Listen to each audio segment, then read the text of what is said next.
Bienvenue à tous, on continue Shtaprot Nefesh. Aujourd'hui on parle de la valeur de l'aide des doutes.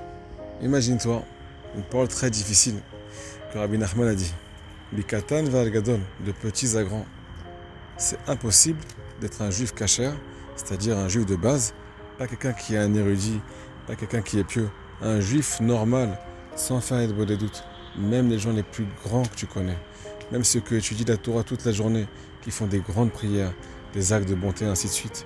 Tu vois des femmes, parfois c'est des exemples, elles sont parfaites sur le plan spirituel, elles font pas de la shonara, elles font pas de haverot, elles font attention à la sniout, ainsi de suite. Mais quoi?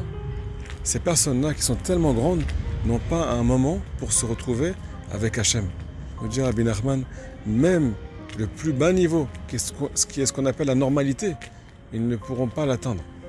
Rabbi Nachman là-bas, il nous dit que tous les grands tzadikim sont arrivés à leur vrai niveau que parce qu'ils ont fait le des doutes.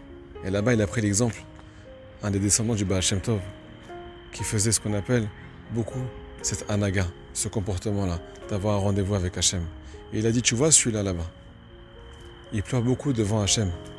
Et c'est comme ça qu'il est arrivé à son niveau. Le dit Rabbeinu Akadosh, la descendance du Baal Shem Tov, elles ont une grande tendance à beaucoup parler à Dieu et à briser leur cœur devant Akadosh Baruch Hu pour pouvoir se rappeler de la vérité.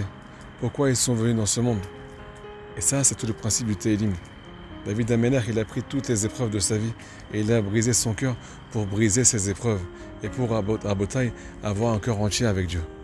Donc on ne pourra pas atteindre le niveau qui s'appelle juif de base sans avoir un rendez-vous avec Hachem.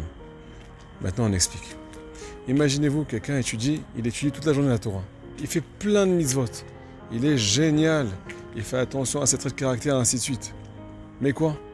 Il lui manque l'aide des doutes. Et là, Rabbi Nachman, tu nous dis que c'est pas possible d'arriver au niveau de base sans ça. Mais j'ai pas compris qu'est-ce qu'il lui manque à celui-là.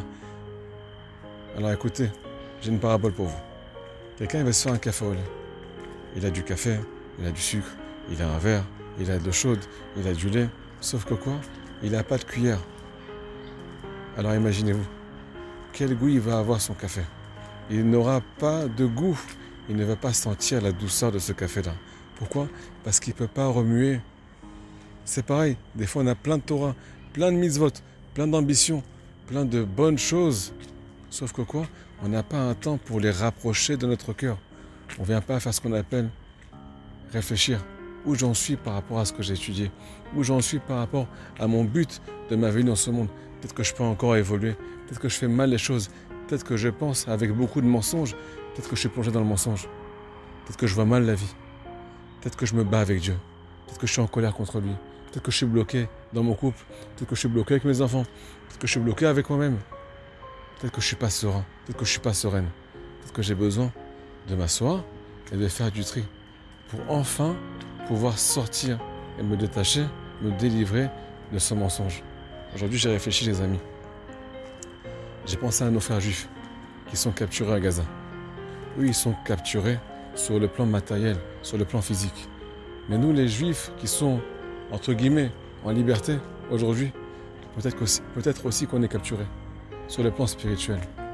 On est capturé par le stress, par le manque de émouna, par le manque de foi, par les soucis, par la tristesse, par le désespoir parfois. Comment tu peux te délivrer? C'est que quand tu viens te livrer à Dieu, livrer toutes tes épreuves à Dieu, faire du tri dans ta vie. Et ça, c'est que avec un moment de réflexion, avec un moment de hitbo des doutes. On dit Rabbi Nachman de Brossev, tous les tzadikim sont arrivés à leur niveau parce qu'ils se sont mis dans les bras de Dieu. Pas parce qu'ils étaient intelligents, pas parce qu'ils étaient forts, au contraire, c'est parce qu'ils étaient faibles, étaient tellement faibles, qu'ils se sont jetés dans les bras d'Akadosh Baruch Hu. Et ils ont brisé leur cœur pour pouvoir avoir un cœur entier. Ils ne sont pas nés parfaits. Donc on a besoin à Botaï de prendre du recul, prendre la Torah qu'on étudie, prendre les cours qu'on étudie et commencer à beaucoup prier pour arriver à ce niveau-là. Et pour commencer aussi à vivre les choses, pour recevoir de la lumière des enseignements qu'on reçoit, recevoir de la lumière de la vie de la Torah et pas seulement appliquer, c'est magnifique d'appliquer, mais si tu vis les choses et que tu les poses sur ton cœur, parce que tu viens chercher Akadosh Baruch Hu, tu es acteur de ta vie, tu viens t'isoler avec lui, ça va tout changer. Tu pourras devenir un juif kasher, un juif de base, et bien entendu, atteindre par la suite tous les niveaux qu'on a promis.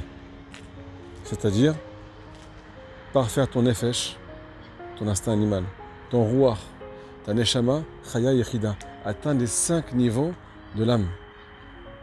C'est une promesse de Rabbi Nachman de Breslev que celui qui fait le doute, il va arriver à parfaire ces 5 niveaux, à atteindre ces 5 niveaux. Chazak ou Baruch, à très bientôt.